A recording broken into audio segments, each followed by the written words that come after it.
Los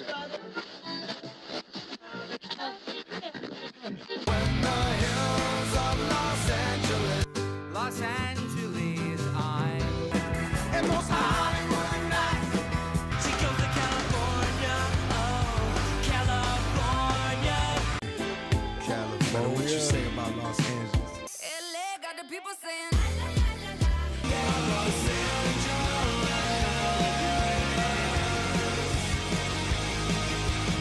You're listening to Corner of the Galaxy on cornerofthegalaxy.com.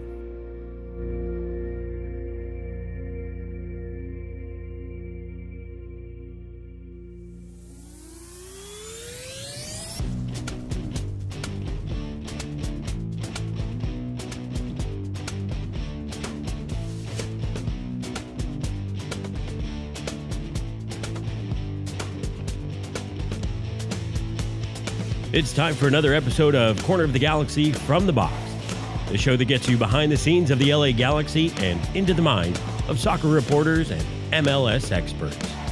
Your hosts for the day are Corner of the Galaxy's Josh Guesman and LA Times soccer reporter Kevin Baxter. Let's start the show. Hello, everybody, and welcome to Corner of the Galaxy from the Box on cornerofthegalaxy.com. I'm your host, Josh Guesman, coming to you on a Monday, July 22nd. LA Galaxy 3-2 winners, second game in a row, over the Portland Timbers. An exciting game. Remember, there's never a lead too big for the Galaxy to blow.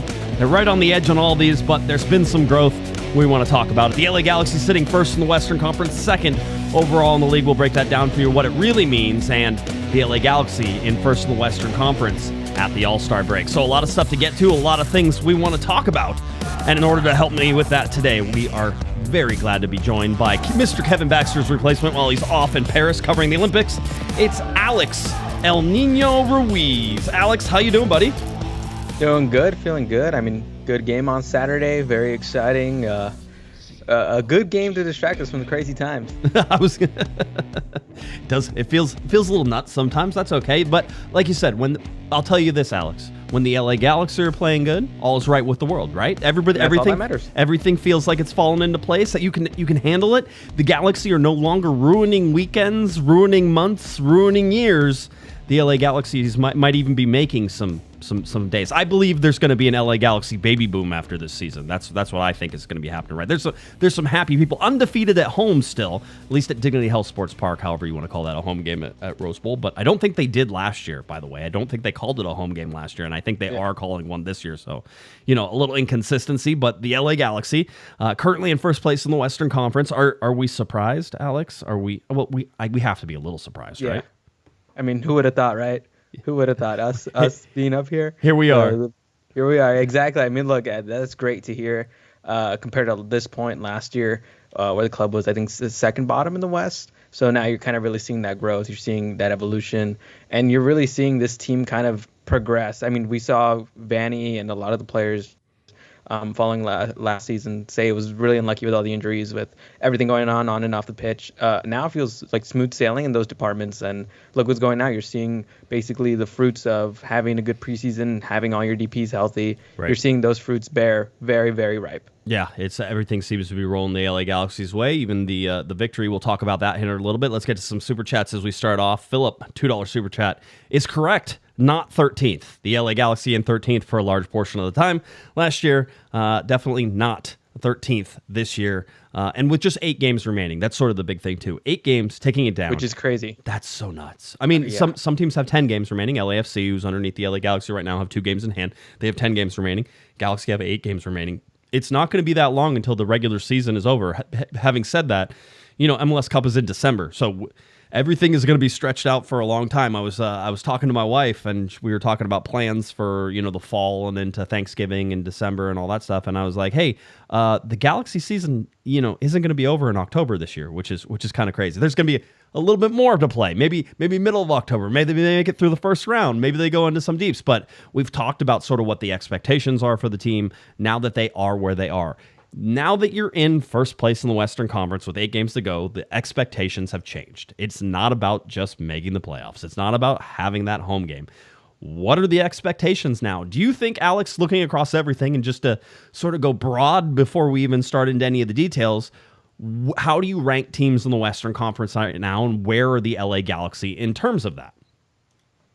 I know it feels like all the entire Western Conference, like it's just been a roller coaster ride, right? We had Seattle being near the bottom of the West. Now they're 7th. Yep. I mean, Portland's had like a good run of games, but they're only in 8th place. I mean, Minnesota started out the season really well. Now they're in 9th.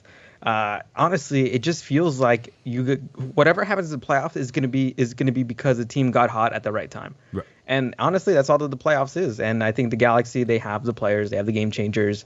I think in a one-off game, they can totally, and we've heard multiple players this season say it, that on their day, they can go toe-to-toe with any team in the league. And I think that's the confidence they're going to bring in this year's playoffs. Yeah, I'm looking at the Western Conference, and I have LAFC above the LA Galaxy. I think the Galaxy are better than Salt Lake, but I think it's closer than a lot of people really think it is, especially with Chicho in there and how that would sort of play out. So I'd like to see what that looks like. I felt like there was a lot of separation with Colorado, actually. I didn't feel like Colorado. I know it was a 3-2 game. It wasn't really a 3-2 game, which is sort of what in my mind, which I think is sort of putting things in perspective with that. I think Portland, quite honestly, if I'm going to rank all the wins this year, Alex, the biggest win for me was the Portland game. And the reason is Portland came in red hot, one of the hottest teams in Major League Soccer. They're a very dangerous attacking team. You were going to have a really good night to keep them off the board. And the Galaxy aren't that team a lot of nights, right? You're not going to keep people off the board. But this game against Portland was as close to what I was consider a playoff intensity, knowing that it was the third game of 3 for the Galaxy, that Portland didn't play a midweek game. So even though they were traveling down, they played a week before and then came in. So really there were a lot of advantages in Portland's yard coming into the Galaxy game. And I thought it was going to be a very difficult game for the Galaxy to win, and they clawed and scratched and found their way through it. So for me, I mean, just looking at power rankings sort of the Western Conference, Portland's going to be higher up there than where they are right now in 8th. I would probably put them maybe in 5th. Maybe Colorado's in 6th. Seattle is probably going to be right around 6, 7 in there for me. I don't know. Dallas is just a team the Galaxy can't beat. If you're talking about like ranking teams the Galaxy can beat and how it goes, Dallas would be like above the Galaxy because they don't tend to beat them, right? I mean, just don't travel to Houston or anywhere in Texas. Yeah, and stay out of Texas. Stay out of Texas. Stay out of Texas. Yeah, it's not good. That's general life rules as well. But that's where you see and you sort of take a look at, just where this LA Galaxy team is. So just a really interesting one to look at and what the LA Galaxy do. And I thought the game on Saturday night, almost 24,000 people in the stadium, nice and loud and bright. I think some people didn't get it, but I said, the stadium is a touch loud tonight, right? And it was like, no, that was like a little sarcastic. It was loud. That was the whole point. And you got the pups of the pitch, right, as well. So you pups got of the pitch, right? I mean, how can you not enjoy a Galaxy home game, bringing your dog on there. But yeah, I mean, you were talking about a little bit about the Portland attack. I wrote today, about the LA Galaxy defense, kind of just the players that stood out. Doing the research heading into this game, you had Jonathan Rodriguez, Felipe Mora, and Evander combining for 33 goals and 22 assists in MLS play. And the Galaxy were basically able to limit Mora, keep Evander in check. I mean, Jonathan Rodriguez was a headache all night. Right. But look, that's a great front four, great quality team up there. And, sure, the Galaxy allowed 2 goals, but those last 15 minutes and 8 minutes of stoppage time, the Galaxy did a good job in, bending and not breaking defensively. Yeah, it is. It's a little crazy. Another super chat from AFCHA, of course, always in my heart. Pupusas for a purpose, baby. $2 super chat, just stopping by to say thank you to everyone. God, I'm hungry for pupusas right now, and I just finished dinner. Are pupusas something you can eat at any point? Like even after you just had like Thanksgiving dinner, you're like, I'm ready for pupusas? Because I feel like that's what it is. Aaron with a special super chat. I too wish Josh a happy birthday. However, I am being more sincere than the others. My birthday is tomorrow for all those keeping track. 43 years young in here. 43 punches at midnight? That's right. I'll just run away from everybody. No, I appreciate that, Aaron. Thank you. I will be I'll be celebrating my birthday by going to work tomorrow. Yay, good job. Anyway, I appreciate that. That was good. But no, go into this Portland game and we saw the lineup and here's the thing is we've now seen it 2 times in a row without Dejan Jovalic, with Joseph Payne still playing the 9. Alex, we talked to him afterwards about it. One was I wanted to know how he was feeling and whether or not he thought the injury sort of came at a good time for him and everything in between. Because it's always a crazy thing to ask a professional athlete is like, hey, did you getting hurt work well for you? You know, that type of thing. But I think he was honest in that he said, it kind of did come at a good time. He goes, because I was tired. I was run down. I was playing all these games. Like I had all these minutes. He came from Belgium straight into this, basically arrived just as the season kicked off. So went right into the starting lineup, straight out, started playing games, was playing every single game, was doing all the stuff that he was supposed to do. And if you remember at the beginning of the year, we were all sort of looking around and saying, wow, Joseph Painsil is going to be the one that you really have to watch, right? He's got this electric speed. He's got some really nice technical abilities. His passing is good. He can stretch defenses like you were that. And you looked at Gabriel Peck as like a project. You were like, this is a guy who's going to have to work into it. Well, I mean, we were right. He had to work into it. Now he's worked into it. But I think the injury for Joseph Painsil did come at a good time and allowed him to rest. He talked about that. And he sort of feels like he's getting back to where he should be. He said, now I'm feeling where I'm supposed to be. That is so dangerous for everyone else in the league right now. And listen, there's a gauntlet coming up. And the gauntlet is surviving Leagues Cup without getting injured. Right? Because the LA Galaxy are in a place. They're 8 games from promised land right now. They could win the Western Conference. I've talked about it. Technically speaking, it's not true, but if the Galaxy went on an 8-game win streak to end this season, there's a really good likelihood that they're going to finish ahead of LAFC, who has 10 games. Thinking 10, it's really hard for anybody to win 8 or 10 games in a row. That's sort of the thinking behind it, right? But the bottom line is that if you win all of them, who knows where you're at? Maybe you win the Supporter Shield as well, right? So there's different things that can happen in there, and it's something to look at. But the Galaxy have to survive this gauntlet and hope that they get Joseph Painsil ready and rolling. And we saw some real moments against Portland on Saturday night where he was the old Joseph Painsil. We were seeing the dynamism, his ability to cut back and forth, his quick movements, his goal that he scores, getting the ball, stepping that and cutting it between 2 players. And then for most people, I feel like he hit the ball a half step faster than everybody else. And that's what scored the goal. If you go back and watch the cut, watch where you think he's going to hit it and whenever he hits it. And it should be faster than you thought it was going to be, right? It's that quickness that he's sort of been missing, that acceleration through the ball, the ability to get that quick shot, quick finish, be faster than everybody else. He can run to faster than everybody else, but lately it's been that final touch that has sort of been a little slower than everybody else. And if that goal is to be believed that we saw, he's now picked it up again where he has the touch and he's faster than everybody else. Yeah, I think Diego Fagundes talked about it where at halftime, he told Joseph, like, hey, just go out and run and we'll find you. And, he mentioned every defender in the league is scared of Painsil because that pace is insane. I mean, he was at an MVP caliber level to start the year. He like you mentioned, Josh, he was looking really good, looking like he could genuinely be in that MVP conversation. Fortunately, the injury comes around, the dip in form where his finishing just wasn't there for a couple of games. But you're really starting to see that confidence build up, and you're seeing just how much more trust, Puig and Peck are having with him. Right, for that first goal, you have, Painsil kind of just beating his man. Great ball by Puig, very patient run by Painsil, and, seeing those 3 DPs combined there, it's kind of just everything that Will Kuntz in the front office imagined when they spent close to $20 million on both Peck and Painsil. And I think right now, just seeing that Painsil can also play in a number 9 role. I mean, sure, it won't work against every team. It's worked against the last 2 teams because of the style of play that they have. But I mean, it's good to see that you can have that versatility in Joseph Painsil. And it's if he's playing the number 9, he allows Fagundes to play, and we know how underrated and how much of a balancer he provides in the attack. Yeah. And I think that's the scary part about the LA Galaxy attack now is it can give you many different looks. Right. And I think each player, whoever plays up top, has produced all season long. So it's not a case of, hey, is it Painsil or Joveljic? It's Joveljic and Painsil. Like, what combination are we going to use this game? And I think that gives a lot of tactical flexibility and options for Greg Vanney down the road when, you only have 90 minutes and that's it, when you're actually in must-win games. Yeah, I mean that's the really big question. I mean, yeah, and you looked at Painsil, you looked at him coming in. We talked to him afterwards. He talked about playing the 9, said he played it in Belgium, and the whole deal. He said it's not his favorite. Like literally, he was like, it's not my favorite. He goes, you got to do a lot of movement without getting the ball a lot of times. And he goes, maybe you don't touch the ball as much. He goes, I'd rather play out on the wing, but I will play in any position that helps this team.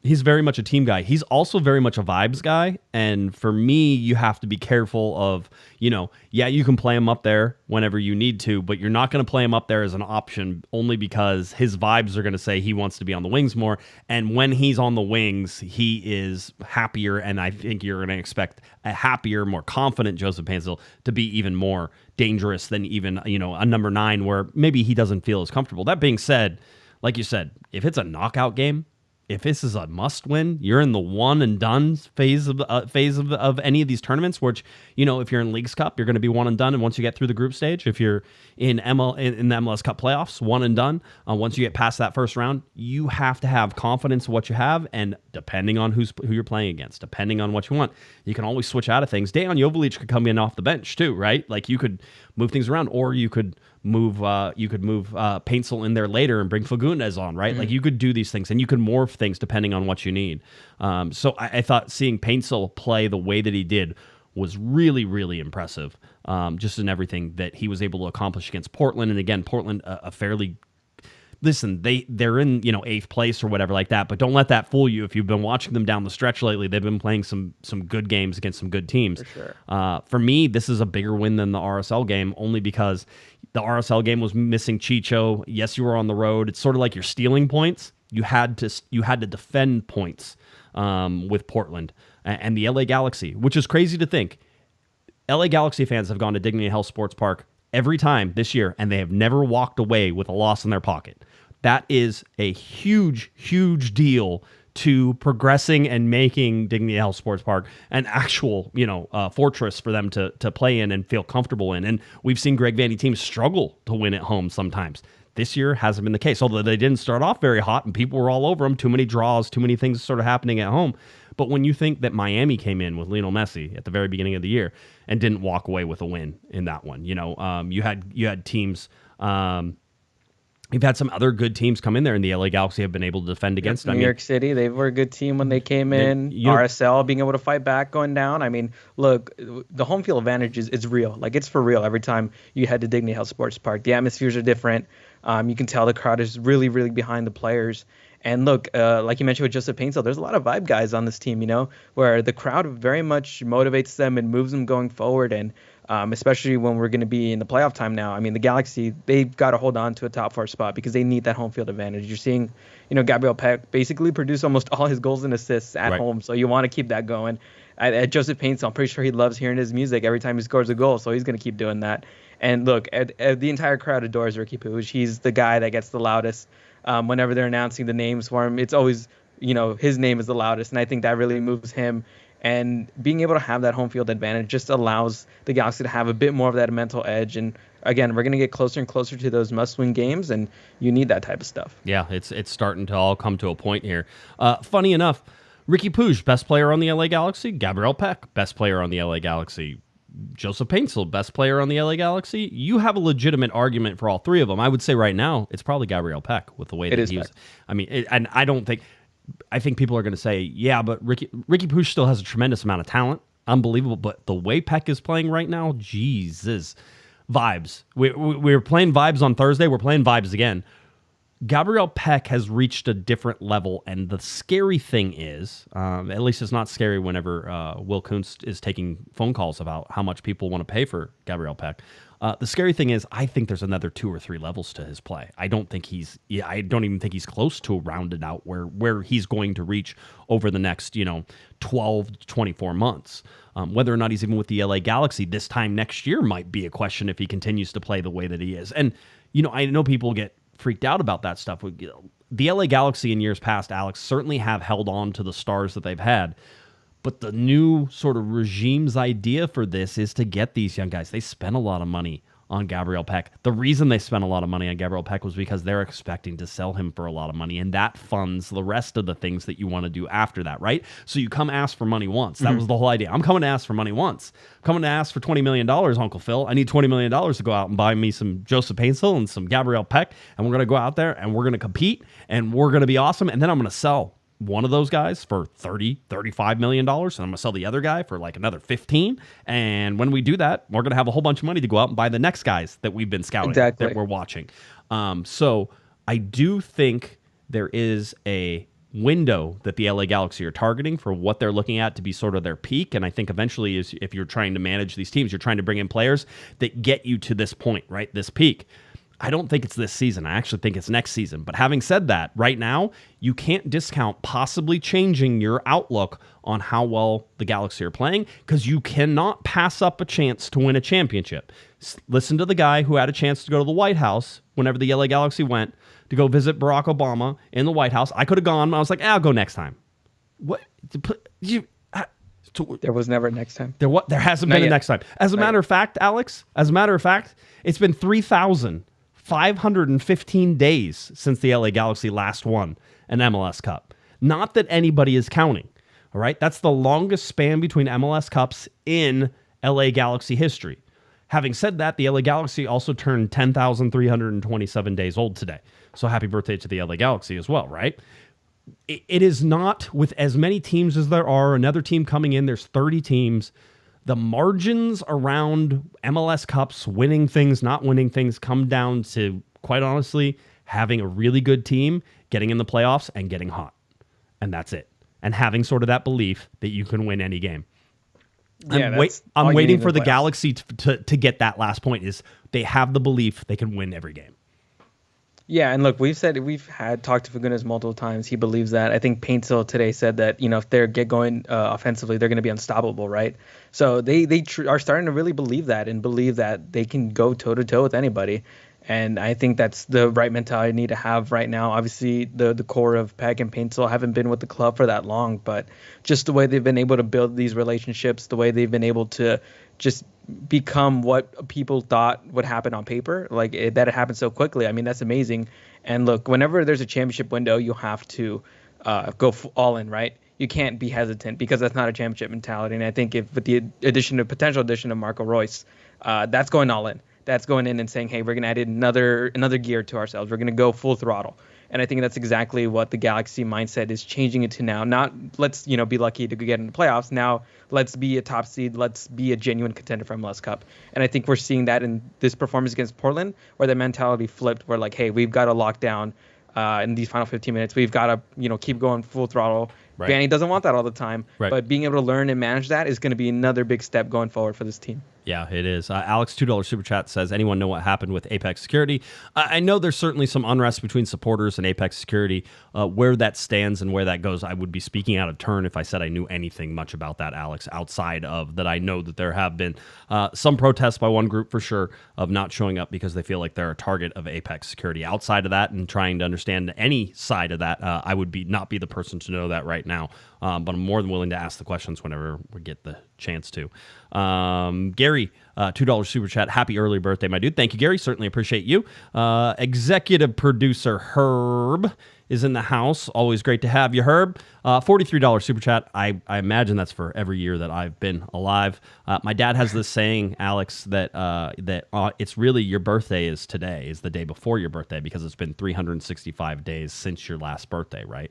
So since the day you were born. So technically you're as old the day before. It's all a bunch of BS. Right? I don't believe it, but he says it all the time. So if we're celebrating tonight, then I'm already 43 and Herb has covered me. He says, happy birthday, Josh. Thank you for giving us our Galaxy fix. Hope you get spoiled and spend some time with your loved ones. And then he says, hey, Alex, and waves. Oh, there you go. All right. So executive producer Herb is in the house.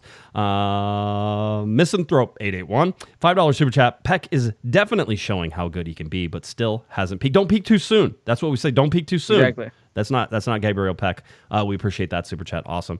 Julio, $2 Super Chat. Happy birthday. Big gulp diet soda on me. Well, I'm going with the iced tea. I'm trying to be healthier, except at Galaxy games where I generally drink about 3 Coca-Cola Classics. So just wanted to remind everybody that. No, yeah, I've been an iced tea guy recently as well. That's kind of what I've shifted into. It's it's the summertime and exactly little iced not that tea. many calories. No, it's fresh. No, I got to take care of my body as well. So this is the high octane stuff too. I'll be awake until sunrise, so I am gonna be good. Not a problem. Gary, $2 Super Chat. All behind you, Scott. Good luck with your procedure. Yeah, Scott, always in our thoughts there. Hope you're doing well, Scott, and good luck on your procedure. We always enjoy seeing you in the chat room, so come on back, all right? Whenever you get done, come on back. We'll miss you. You got it. Absolutely, 100%. Ricky Poosh says he's with you too, trust me. Let's see. What else do we got? Okay, good. So we're looking at the Galaxy. You keep talking about it. Let's talk about the defense, though. It's important to focus on this because I don't think that we've seen this. We saw it a little in the game before the Galaxy went to 5 in the back, but we haven't seen Emilio Garces sort of come in the way that he came in this game. And Greg Vanney was like, get me some height, get me somebody who can win the ball. Brings in Mauricio Cuevas as well, right? So Mari comes in. He's playing on the same side as Garces, right? Those two combine probably to have the majority of the stops down the last 15 minutes. I was sitting next to Damien. I think you were off to my right, not too far away. And so I was telling Damien, I go, Portland's going to get 3 chances in these last 10 minutes. And they ended up getting 2 half chances. And I was very impressed with that because usually the Galaxy give up more big chances. But what did you see from Garces? What did you see from Cuevas? And what about this LA Galaxy defense in that last 10, 15 minutes? Yeah, I think after the game, my big takeaway was just the defensive play in the last 15 minutes. I wrote an article about it today, kind of just going and diving in. And we saw some really good moments from Garces and Cuevas.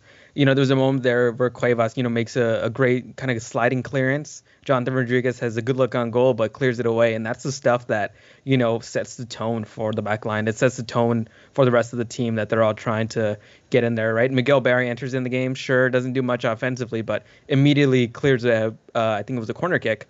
So you're seeing him doing that hustle, and Garces I thought was amazing. We haven't seen a lot of Garces in meaningful minutes. Usually gets the garbage time minutes when they're losing in Texas or they're winning already and got the game controlled. So we haven't really seen him in high pressure situations. We finally did, and he passed with flying colors. I thought he was excellent on the night. And I was talking to you and some of our other colleagues in the press conference, and my hot take of the game was the Galaxy draw if Jalen Neal's on the field, because I just think that Emilio Garces just has a different level of raw athleticism, that I don't really see, or I don't see too much out of in Jalen Neal. What I mean is, one of Neal's biggest criticisms, and I think something he definitely needs to work on, is just his aerial dominance. I don't think he's a guy that's going to win every header. I don't think physically he's a very commanding presence. I thought Garces in this game was, hops. He was getting up there. He was getting close to players. He was making it hard for whoever was in front of him to move the ball forward, to get a shot on goal. And I think his anticipation, too, in the box was really good. There was, I think, in the last minute of the game, there's a cross coming in the middle of the box, and he's right there to clear it away. He's positioned himself perfectly to take care of that situation, because if that goes through, that's a goal for Portland, and we're talking about a draw tonight. So I think that in that game, I think Garces really showed the potential and why the Galaxy wanted to, not forget the loan. We're gonna sign you permanently, right? Now you kind of see the thought process behind that, and I think he's going to be a good project and a good player to keep developing. I hope we get to see a lot more of him in Leagues Cup, but I was really impressed with what I saw from him, even though it wasn't too large of a sample size. I just thought those moments showed a lot of potential for him. Yeah, I think you can see it. I think you see a little bit. I'll tell you this: I was having some discussions with some people about Garces, and it was, hey, we were able to give him some time to get comfortable, and that's important. And I think not rushing it. The other thing that you have to remember is not only does he have that aerial dominance, but he's one of the fastest players in all of the in Colombia whenever he came in, right? So this is not a guy who is slow either. So not only are you getting some of that aerial dominance, you talked about positioning. The bottom line is speed can buy you positioning a lot too, right? Yeah. When you're a little out of position, you're able to use speed to get back into position and stuff like that. He has, and I think he's going to develop because he's still young. I think he's going to develop bigger, right? He's going to get a little bit bigger body, and hopefully he doesn't lose any of that speed when he does. But the aerial dominance that you're talking about, being a little bit bigger physically, means that not only is he a project that the LA Galaxy will be able to use, but probably he's a project the LA Galaxy are going to be able to sell too, right? There was a reason, as you said, they pulled the pie clause as soon as they got it, right? Here, yeah, we're on loan. No, we're buying them. This is it. We want them right now. And so I think you're going to see more and more of him. I think you're going to see more of him in Leagues Cup. I think you're going to see him start to get inserted into positions where the LA Galaxy can use him in the right way. I think that seeing the LA Galaxy with 10 minutes left going to a 5-man back line is not going to be the death knell that it used to be. Yeah. And you're going to have to play those types of games sometimes whenever you are in the playoffs, whenever you're in these knockout games. You're going to have to survive this stuff. It's there's going to be a numbers advantage whenever it's late in a game and a team is down, right? Because they're going to push more numbers forward. They're going to get in there. You're going to drop people back, but that means you're using a lot of offensive players to play defense, and that's usually wherever defensive players play offense better than offensive players play defense. Okay, that's how that sort of works. Exactly. Right? So you look at John Nelson. John Nelson. John effing Nelson should be his name. Comes into that game again, another wonderful performance. Being all over the place where he's supposed to be, being involved in the attack.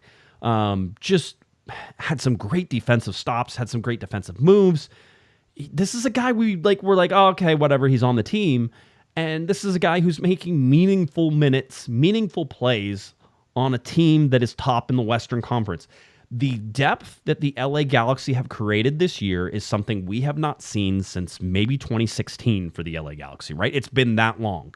But bottom line is, if somebody gets hurt and somebody goes down, there's somebody off the bench who's coming in. And not just coming in, but look at Cuevas. Not just coming in, but thriving when they come in. Where you're sitting there going, Julian Aude, who? Right? But you're not, because you also know that he's back. And when everybody gets healthy, and you're hoping to see Aude come back after this All-Star break, after the Leagues Cup break, you're going to have all these options off the bench. Greg Vanney is going to have to sweat every night before a game. He's going to sit there and be like, I don't know who to start. And it's not because he doesn't have starters. It's he has too many people to play. So what is the correct game plan for that? His hand is being called right now, Alex, because they've had injuries. So he's sort of like, well, I have to play this and I have to do that. And sometimes that's easier than when you have the full deck of cards in front of you and you're like, who is going to be, the two of diamonds tonight? You don't know. And that's where you can overthink things. You can try to be too cute with, with strategies and formations. And so as everybody gets healthy, watch how Greg Vanney manages the team and manages times and minutes as well, because I think that's going to be telling about what happens in any playoffs or any knockout games coming up in Leagues Cup, that type of thing. Yeah, John Nelson definitely deserves his flowers. He's been phenomenal in place of Julian Aude with injury. I mean, he's got this kind of like sneaky athleticism I wasn't really expecting from him. He just finds a way to just play the game, And I think that's those are the type of players you want to be backups, right? Like they just hustle, they do everything right. And, he took a shot to the head, I think, or something like that, right? Like he is ready to put his body on the line. What did he say to us whenever he came in? I think Damian goes, first of all, are you okay? And he goes, yeah. He goes, that one hurt, right? Like he took a rocket off the noggin and just keeps ticking because that's John effing Nelson. Just so that way you know, that's his name. We were joking around. Is that your real name? That's his real name. All right, that's the dude that you expected to come in. So I'm excited to see him play. But continue. Sorry about getting knocked in the head there. Yeah, and look, and you mentioned Cuevas as well, right? I mean, you're seeing these guys, have their impact moments where they're impacting the game. They're just not bystanders or just players there. They're having genuine key moments. And I think that's what makes a championship team, that you have players that can create moments on their own, both offensively and defensively. And I think that seeing that the back line, obviously for years has been a problem and it's one of the Achilles heel for the LA Galaxy. But I just feel like there's just this, kind of this potential, like, hey, they could get it all together. I feel like the talent is there, the leadership is there, the experience is there. You're seeing the chemistry starting to build there. I mean, right? You want to peak at the right time. I feel like they're starting to peak at the right time. You're starting to kind of be like, all right, you're getting into second gear now. Soon you're going to be getting in third and fourth. So I feel like this is a story to watch, how the back line kind of goes on. And they're going to be playing a lot of Western Conference opponents now. So they're going to be testing themselves against potential playoff teams. And I think this is going to be a good barometer to see if the defense is getting better. Yeah, it is. Just looking at the roster and everything that sort of lays out right now, I mean, the LA Galaxy have roster space in terms of players and people. They have that space. There is now currently international slots available as Gaston Brugman has released his international slot. So the Galaxy have an international slot available to bring in a player. It's about salary cap right now. We can go a little bit to the Royce update, and I want to tell you because I think we need to explain this a little better than perhaps it's been explained out in the media. And so I did a little bit of digging. What we're trying to see here is the LA Galaxy need to open up cap space for Marco Reus. Now, there are options to do that. Specifically, there are options to move a player, and if you move a player or sell a player, then you could get general allocation money in return for that. So if you move somebody like I think we've been theorizing really about Johnny Perez or Gaston Brugman are probably two likely candidates. I don't know that. I haven't talked to anybody and said, are these guys in the thing? But I'm saying if I'm looking at it, this is what it is.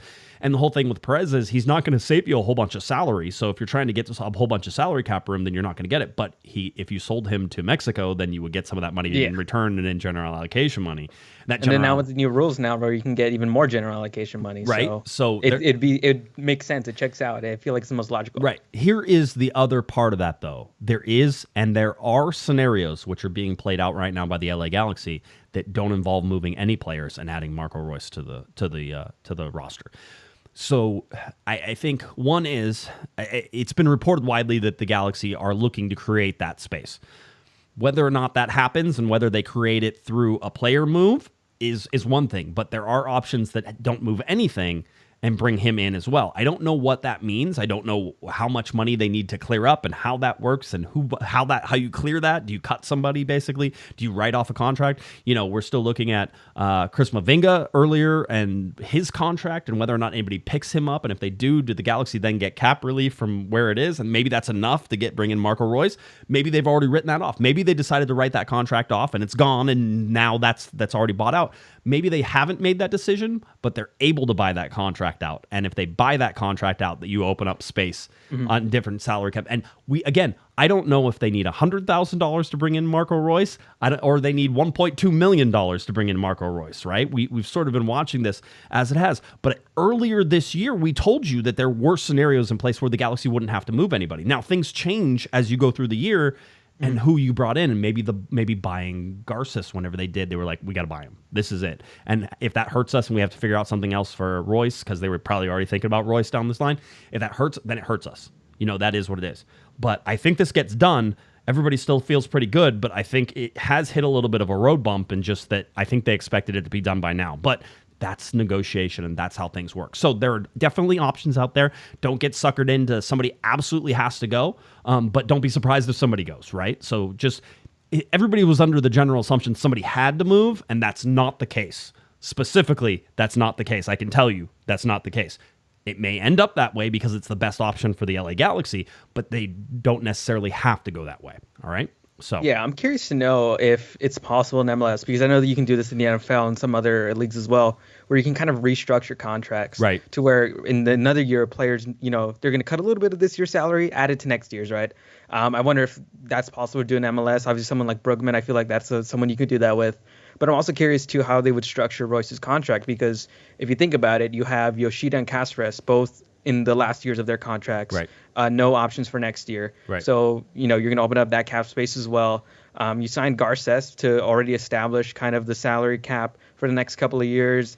Neil, we'll see what happens. There have obviously been, rumors about him potentially getting a new contract, and we can see how that could affect the salary cap. So, yeah, I mean, this is why Will Kuntz gets paid the big bucks, right? To kind of navigate through the MLS salary cap, to kind of look through these contracts. But I would be interested to see if maybe the Galaxy would try to do something, maybe a contract restructure with a player or two, just to be able to build that room, because all that matters is that you get that salary cap room. I mean, you already have the international spot. It's just about figuring in the mechanisms of MLS and trying to look for the best way to kind of fit all these, pieces together without, breaking any of the rules. And again, that's why you pay Will Kuntz the big bucks. Yeah, I mean, it is. And there have been some rumors about possibly looking at Maya Yoshida coming back. So I've been following that. And it wouldn't surprise me, by the way, if you watch the way he played. There is always the question of 1 year too early, 1 year too late, right? You're always trying to find that good balance between them. But seeing how well he's played this year and everything, I wouldn't be surprised, especially as captain, to possibly see him come back next year. That's just in some of those early things. Let's talk about Gabriel Peck just a little bit. 10 goals, 10 assists now, 20 goal contributions. He is the fourth player in LA Galaxy history to produce at least 10 goals and 10 assists in his first season with the club. We've been watching him, and it's been pretty outstanding to watch. By the way, Paintsil's right behind him. Ricky Puig could possibly be behind him as well. You could see 3 guys with 10 and 10 before the season is over. One of the guys, in fact, the only LA Galaxy player to make the actual team of the match day, there was one more on the bench, was Joseph Paintsil. Interesting choice there. I think he had a really great game, so it doesn't surprise me. But if you're not going to put Gabriel Peck on that as well, from all the work that he did in that game, then that's pretty tough. It's pretty hard to keep Ricky Puig off of it. They did put Ricky Puig on the bench in there.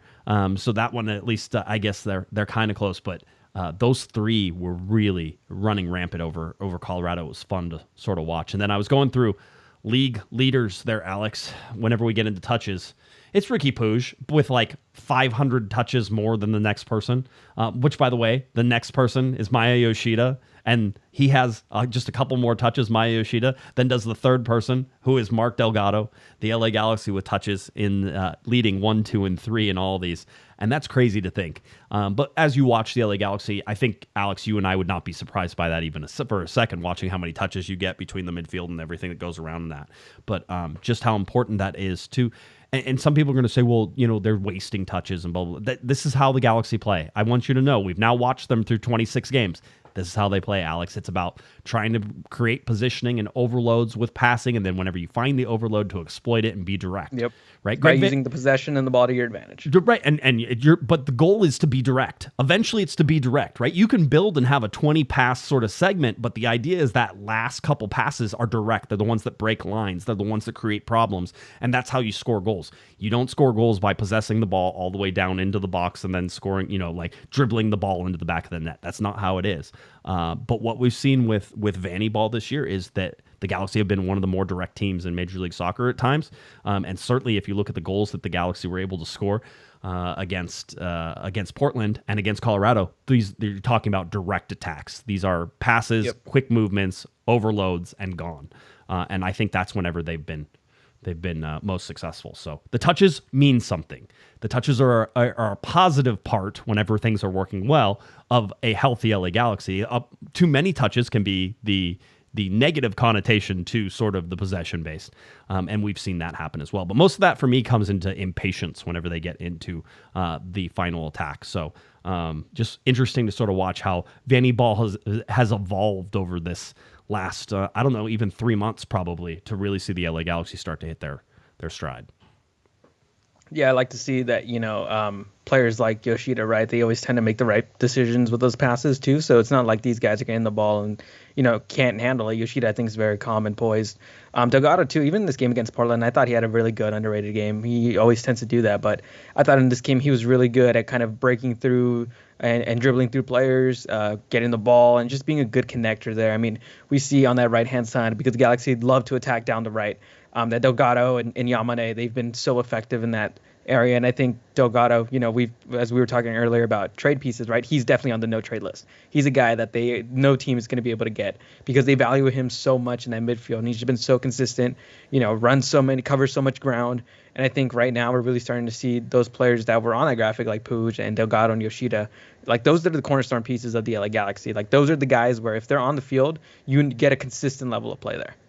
Yeah, you can see it, and again, there are some guys. I know the big thing was sort of like, oh, you're going to trade Fagundes, right? Because he's sort of extra. He's not extra. He's muy importante. He is one of the biggest guys that you want out on that field right now. And by the way, he's smiling. He's having fun. He talks about how much fun he's having. Just like every time you ask him about something, he's like, I'm just having so much fun with this team. And he thinks, he even was talking and sort of reflecting back after the game. And he was saying, I had some, a down year in Austin, and it affected me and the whole deal. Then I came to LA, and it was sort of one of those really fun sort of, things to see. And it's about the development of a player. And this is a guy, I think Scott French was like, hey, Diego, you've been playing in MLS for basically half your life. And Diego was like, thanks, Scott. This is the whole deal. Remind me that I'm old. It was really, really fun to sort of watch him and see how he's watching and see how he's getting better and seeing how he's enjoying things, right? That matters. We talk about it all the time. You don't have to like each other. And it was funny that Joseph Paintsel was talking about his relationships with Gabriel Peck, right? And Ricky Puig. He goes, sometimes we yell at each other, but it's like we yell at each other because we care, because we want the best out of each other. He goes, and I love those guys, right? Like this team is one of the closest I've seen probably since 2014, 2015. It just has a different feel to it altogether. It's very family-like.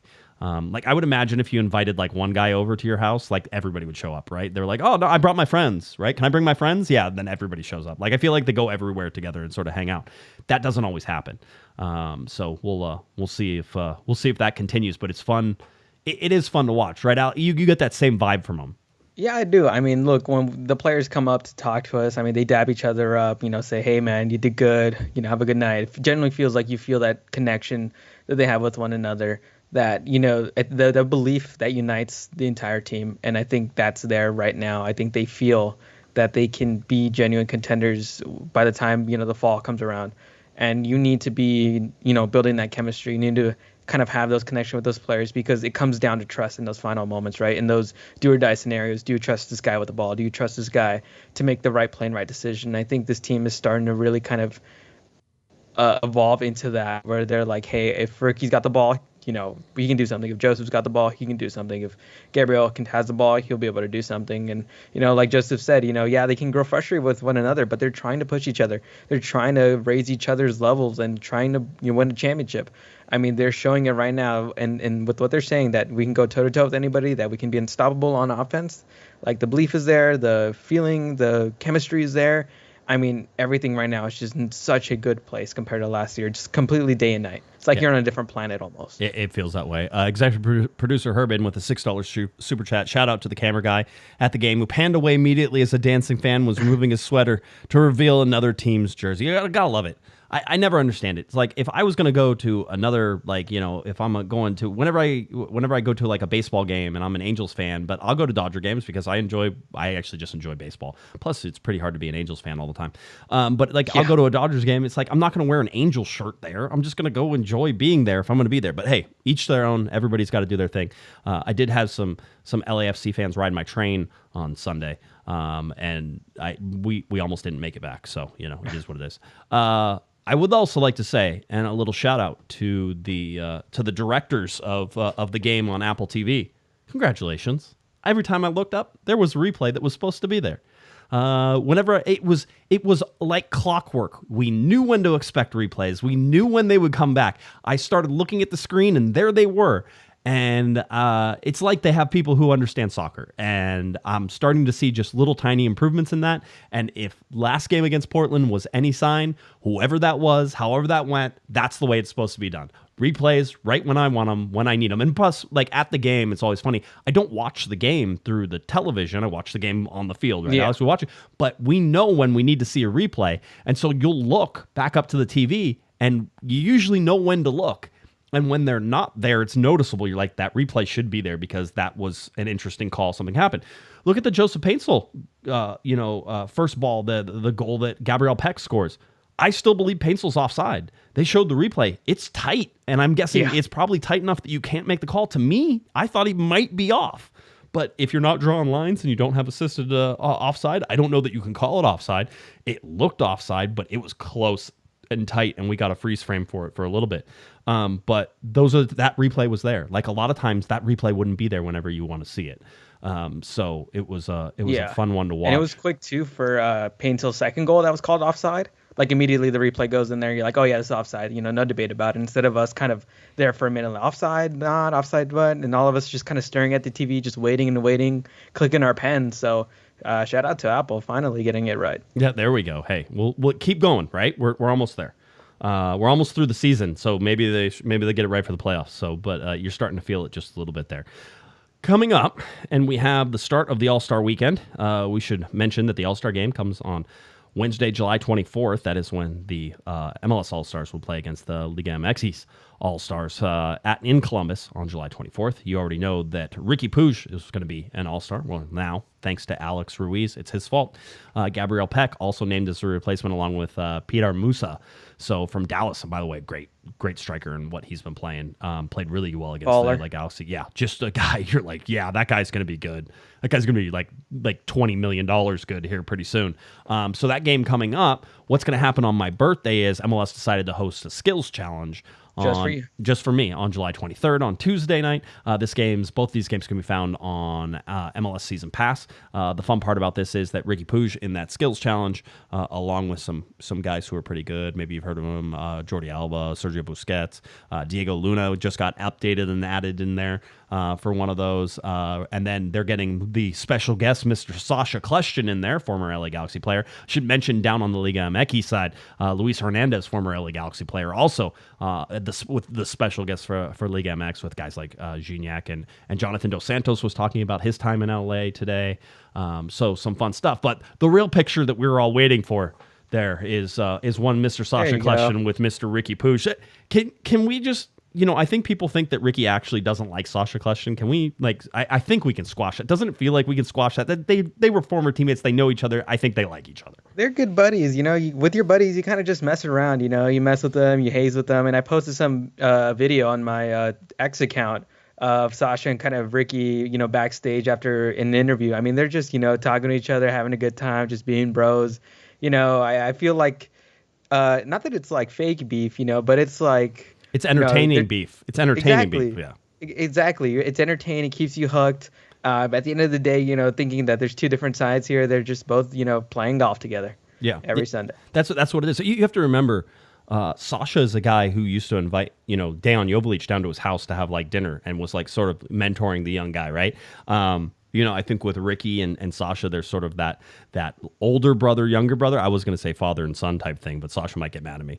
But it's just, but there's sort of that back and forth, and I do think they like it. And listen, Sasha's playing that game that a lot of guys have had to play. You were a player and you didn't like the pundits, and Sasha openly talked about how reporters in Belgium once made their team so angry that they went out and won a championship, right? They hung up articles in there and said, Anderlecht is not going to win, blah, blah, blah. They can't win anything, that's for sure. And they're like, look, this is what these guys said, and we're going to go and prove them wrong. I mean, that stuff happens. If you're in any position, and I feel like as your position of influence grows, and Sasha knows this now with his punditry and what he's doing, trying to, assess leagues and look at players and do all that stuff, sometimes you have to be honest. I think as long as you're fair with being honest, right? Try not to take cheap shots. If you're fair with being honest, then you're in a spot where you're okay, right? And even if a guy gets mad at you, also part of it is go and stand in front of these guys after you said something critical. And Sasha's going to do that. He's going to be like, yeah, I'm here. He goes, yeah. And I said, you weren't good, and you guys didn't play well, and you didn't, that type of thing. And now you are. And I can easily change what it says now because you guys are playing different. This is a team that many people picked to finish outside of the playoff line again this year. Now, they made a lot of those picks before Joseph Paintsill was on, before Gabriel Peck was on, right? And so the Galaxy have solidified. But still, as Eric says, you can't tell me that the LA Galaxy don't know that, because they've mentioned it several times, that they don't know that and they aren't reacting to that, and that isn't helping them. It's helping them. It drives people. Sometimes you need motivation. We talk about it all the time on this show. Most MLS teams are separated by 1%, 2%, 3%. There's not a whole huge difference between most teams. The championship teams, they might be a 1%, 1.5% difference than everybody else. Look at what the standings show right now, just in terms of the points and the points per game and everything. Look at where the LA Galaxy, if you go through the history of the LA Galaxy, they're currently in first place, 49 points, 26 games played, 14 wins, right? Only Miami and Cincinnati have more wins. The LA Galaxy are tied with wins with LAFC. LAFC has 2 games in hand. Keep that in mind. The Galaxy have played one more game than both Miami and Cincinnati. Even with Columbus has 3 games in hand on the LA Galaxy. You can go back and forth on this. The Galaxy have won games and have advanced because they've been playing more games than everybody, right? That's one of the things. Sometimes you're like, oh, I'd rather have the game in hand, and it gives you some hope. And sometimes you're like, it's better to have already won, right? So with the Galaxy right now, you're hoping it's better to have already won and be in the positions, because more games is more chances for losses. It's also more chances for wins, but there's more chances for losses in there. So for me, and what you're seeing with the LA Galaxy, just in this season, the fact that nothing's really that separated. Look at 49 points through 26 games. 49 points through 26 games is the 4th best record for the LA Galaxy through 26 games. They're tied currently with 2014 with that. And then you have 51 points in 2011. That was Supporters Shield winning year. 51 points. So 2 more points what the Galaxy have right now. Supporters Shield winner through 26 games. Was 51 points. If you go to 2010, which was a Supporters Shield winning year, the LA Galaxy had 1 more point in 2010 than they do in 2024 through those 26 games. What I'm trying to say is that if you look at what won you stuff in 2010, 11, 12, 13, 14, the margins have been cut so razor thin now. Not on the Premier League level where like, hey, you lost 2 games, so you can't win a championship anymore, right? Through the whole season. But wins and losses are becoming way more consequential, and the LA Galaxy have had the better of those. Staying undefeated at home has been important for them, and getting the points when they have has been important. The margins are thin, though. It can come down to 1 or 2 games really being the difference between being first in the West and maybe third or fourth in the West. Yeah, I mean, look, every game now has a lot more weight than it did, 3-4 years ago now, right? The Galaxy are putting themselves in a good position to contend for Supporters Shield, like you said, right? If they win out every game, they'll probably win the Supporters Shield, or they'll be top of the West, right? Miami, obviously with Messi and Suarez being injured, you don't know how long can that be sustainable. Cincinnati is dealing with a bunch of injuries in their back line, so you don't really know that. I mean, Columbus, they've been good all year, but I feel like they're kind of peaking a little too early. You don't know. They peak too early. Somebody called the hammer. Tell them they peak too soon. Don't peak too soon. Yeah, exactly. So I feel like I think the Galaxy are really starting to kind of get into the next year. Do I think they'll win 8 games in a row? Probably not. But I mean, look, each game's gonna have its weight. You're gonna start scoreboard watching, but to see if you're still in first place, not if you're barely making the playoffs. And that's the kind of scoreboard watching you want to be doing if you want to be a top team, top contender. And that's that turnaround within the organization now, where we're seeing hey, are we still top of the table? How many points behind are we? Instead of hey, how many points are we from the last playoff position? Yeah, you can sort of feel that. I mean, the next watch for the LA Galaxy is when they clinch a playoff berth, right? Like, that's going to be the next thing that comes. That's not terribly far in the future, right? So whenever you start doing mathematics of who's the last team in, like, the worst the Galaxy would then finish would be in, like, 9th, right? It's one of those. That's all you have to do in order to qualify for the playoffs. And there's going to be something, I don't know, some people who are LA Galaxy fans, Alex, may not have been here before, but what happens in these little standings things is whenever you clinch a playoff spot, they put a little X next to your name, and you're like, oh, you're in the playoffs. Galaxy haven't really had that opportunity to do that in a while. Usually they're squeaking in one of the last 2 games if they're getting in, but they're now in a position to drive the bus and do that. Extremely difficult. I don't know. There's 2 schools of thoughts for me. One is this is coming at a horrible time. The Galaxy are playing well. They're starting to find their groove. You're going to take them into the Leagues Cup, which I don't think there should be a great focus on. You're just going to try not to get injured more than anything, and you're going to try to keep up the chemistry that you've been having. Hopefully you get in a new player, and that new player gets some time playing within your system in the Leagues Cup, but basically in practice games. And the Galaxy, in a perfect world for me, Alex, play their 2 group games. They play against San Jose and Chivas. They play against those 2, and then they get 1 more game, and that's probably good enough, and you call it good, right? I'm good. 3-4 games max, that's it. Get out of there. Don't play anymore, because there's probably a good balance of, I don't think 2 and out is the right response because it's too quick, but I don't think more than 4 is where you want to be. So like 3 or 4 is probably a good spot to just keep those juices going, juices flowing. But there's a mental side of it. I think it's a positive the LA Galaxy will be in first place for the next 5 weeks, but you hope that they understand that there is still there's giant urgency behind all of this still, right? There is the hunger that got them into first place, the hunger that they showed against Portland and in being able to fend that off and being almost in a playoff atmosphere. That hunger has to show up whenever you're playing the first of those 8 games, whenever you come back and play against Atlanta on August 24th. That has to be ready to go. And if Vanny can't keep up that focus, and if the Galaxy can't keep up that focus, then this break that they're getting and the position they're in will have been squandered. Make LAFC come take it from you. Don't hand it to them, and that's what they're going to have to do down the next 8 games. Plus, by the way, there's an El Tráfico in that last 8 games. Yep. Oh, boy. At Dignity Health Sports Park. Oh, boy. At Dignity Health Sports Park. As we look at the schedule, we have that first Leagues Cup game at PayPal Park up in San Jose coming up on Wednesday, July 31st. So the LA Galaxy will be playing in that. They have the Chivas game on August 4th. And then again, they don't play again if they don't advance out of that until 20 days later, whenever they will host Atlanta. But we go down and we look at that LAFC game on September 14th. That's how quickly we are already talking about games in September. I know it's not even August yet. We're talking about September. That's how quickly things are going to go here for everybody as they get back. But look at that game. That game could decide who wins the Western Conference, right? It's a 6-point game. It swings 6 points either way. If the Galaxy can maintain through those next 2 games with 2 wins, Going to St. Louis is going to be a difficult proposition. They're going to reload a little bit, I think, in the window. I think they're going to come out feeling a little refreshed.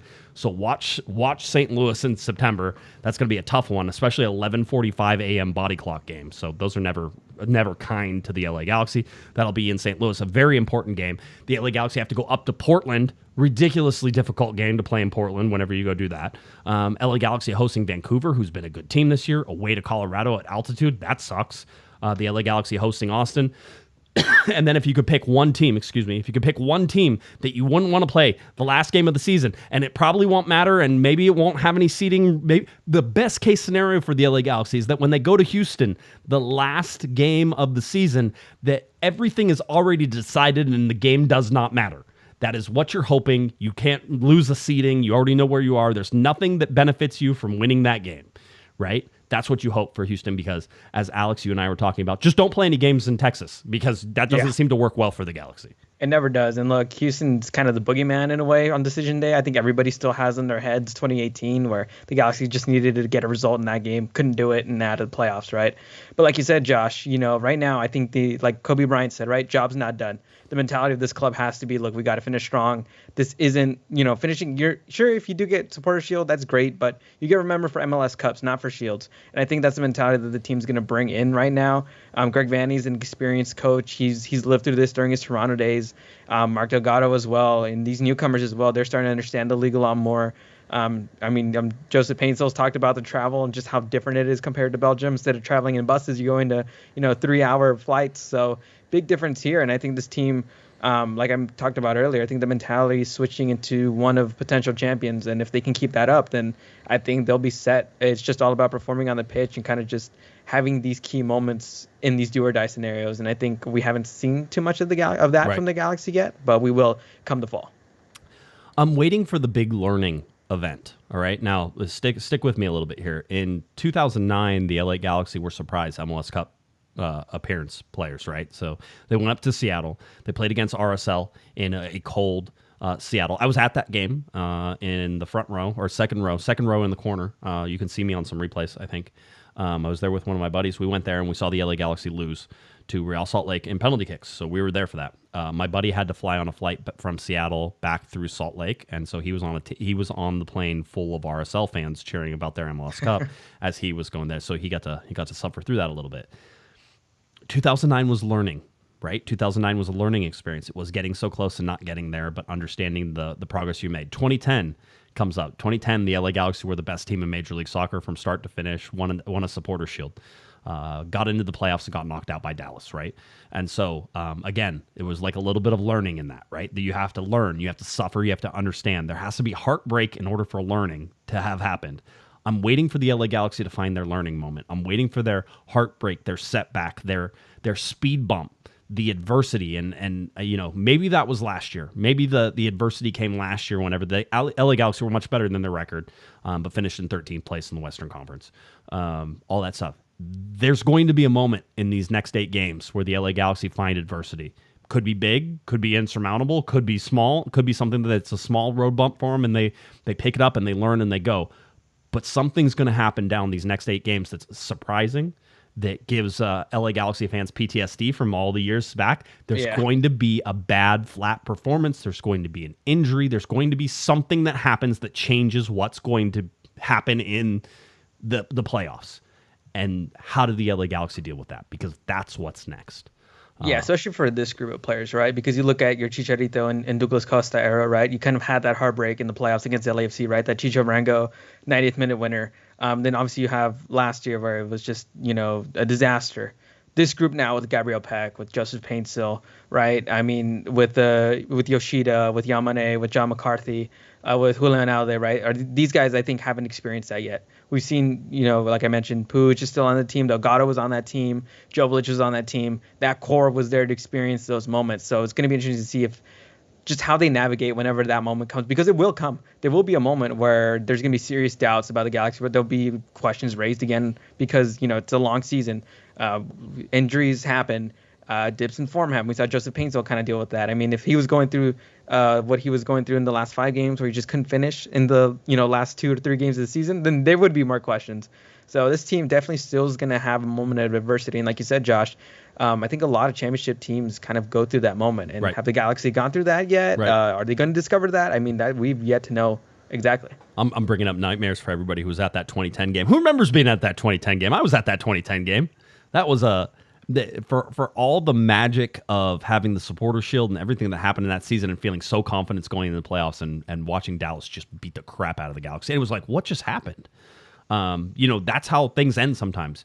There's only one team that's going to be happy at the end of this year. Just remember that. Again, 29 teams. Next year, it's 30. Your chances of winning are 1 in 30, right? 1 in 29 this year. It's a very small percentage, but one team is going to be happy at the end of the year. Only one team. Because anybody who doesn't win an MLS Cup, Alex, as you rightly pointed out, who won the Supporters Shield last year? Who cares? Don't care, right? Doesn't matter. Winning Supporters Shields is only something you count when you don't have MLS Cups. That's it.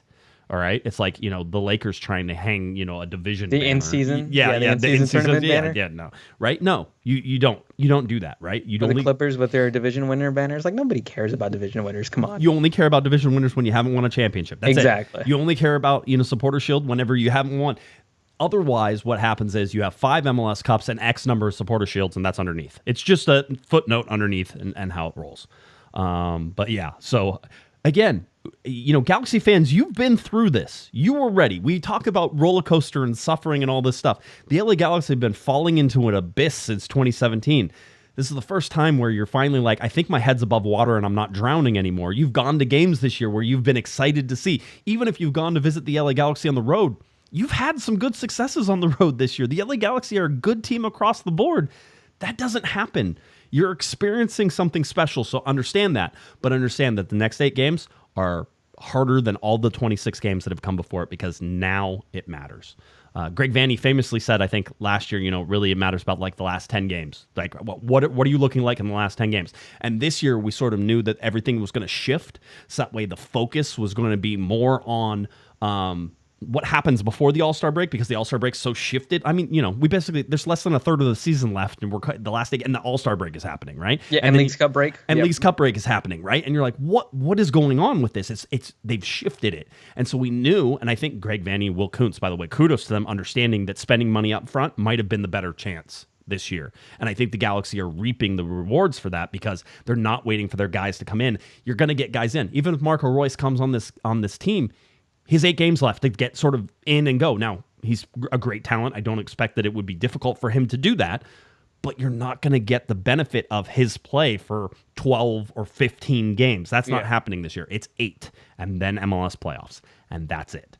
So I think the Galaxy are set up better than some teams for that reason, and other teams are going to have to sort of figure out how they work guys in as they go through the last 10 to 8 games that they're playing. So. Yeah, exactly. I mean, look at Peck, right? I mean, he kind of started off the season slow. Imagine you signed him right now in the summer, right? He's going to take time to adapt. Is he going to get hot as he is right now during the playoff times? I don't think so. Right. No, so, you're 100% right. If you're going with like a Peck, you're not. Nothing's happening. Guys are in preseason, right? That's the other part of this is that they're not coming off. Yes, they're coming off of a full season, but this is their normal time when they're in preseason. If you're getting anybody from a normal window outside of MLS, their bodies have to adjust. Getting Joseph Paintsil in season, mid-season form was huge for the LA Galaxy. And that's where they got all their points from at the start of the season. That's it. That was the ability to do that. So anyway, I don't want to go too long. We've looked at the schedules. We've looked at all that fun stuff. We've told you about Marco Reus. We've talked about the game against Portland. Really now it is about getting ready and getting ready for Leagues Cup as the LA Galaxy get ready for that. I don't know that we'll have a show on Thursday just because I don't know that there's much going to happen. If we need to have an emergency show, we will try to do that, but I have family in town, so I'd rather not do it. But I'll keep you updated on that. Assume there's not one, but if any really big breaking news happens that is a surprise or anything that happens like that, we'll try to hop on and have a show on Thursday. All right. Anything else, Alex, as with the LA Galaxy get ready to go into a little bit of hibernation mode in terms of standings for the next 5 weeks? My only question is, do you think Ricky Puig wins one of the MLS All-Star Skill games tomorrow? No, absolutely not. I hope that nobody tries to actually win that game. Can we just it's actually probably one of the most fun parts of the All-Star game because at least it's like different and fun. Then you're going to see 2 teams that are thrown together and try to play against each other, and then you just hope nobody gets hurt. This is really, I'm going to tell you what you're going to be doing. If I was an LA Galaxy fan sitting there watching, Alex, I think you're watching to see the All-Star game and make sure that Ricky Puig doesn't get hurt, make sure that Gabriel Peck doesn't get hurt. The least amount of minutes they play as possible is great. I think there's going to be a tendency to play guys a little longer this year because there are no like in-season games happening right now, and they still have a little bit of time, a full week before you go into Leagues Cup. And so that scares me a little bit to watch. And I think that teams are going to be affected by what happens in the All-Star game and people getting hurt. And then Leagues Cup comes. And again, it's about managing. Gaston Brugman got hurt in Leagues Cup last year. So that's something that you have to be very careful of whenever it comes, but we'll see. We'll see how it goes. So, all right. You good? Yeah, I'm good. All right. Why don't you tell people where they can find you and we'll go. Yeah, so you can find my LA Galaxy coverage articles on thegalactictribune.org. You can also find my tweets for news, for analysis, for anything LA Galaxy related at ALXRuiz15. All right. If you're looking for me on Twitter and X, it's at @JGuesman, @Galaxy Podcast. Head on over to cornerofthegalaxy.com, YouTube, Spotify, all those fun places, Apple, iTunes. You can find our podcast. Tell your friends about us. Keep spreading that news. We may have some news on a live event coming up, and we can't wait to share it with you. As soon as we can, we will. All right. For Mr. Alex El Nino Ruiz, I'm Josh Pato Guesman. You've been listening. You've been watching to Corner of the Galaxy from the box. And as Philip put in a $2 super chat at the very end, he says, Josh, these last 8 games are all must wins. And we know that's not true. So we'll just continue on. Thanks, Philip. We appreciate you. Thanks, everybody. Have a wonderful night. You've been listening to Corner of the Galaxy from the box on cornerofthegalaxy.com. Have a great one, everybody. You've been listening to the Corner of the Galaxy podcast on cornerofthegalaxy.com. You can follow the show on Twitter and Instagram at Galaxy Podcast. And be sure to check out and subscribe to iTunes, Stitcher, and Facebook by searching for Corner of the Galaxy. Fans, we thank you for listening. We ask that you be kind and courteous to your neighbors as you leave the podcast. We thank you for joining us and look forward to seeing you again. Until then, I'm Michael Araujo, and on behalf of the entire Corner of the Galaxy crew, goodbye.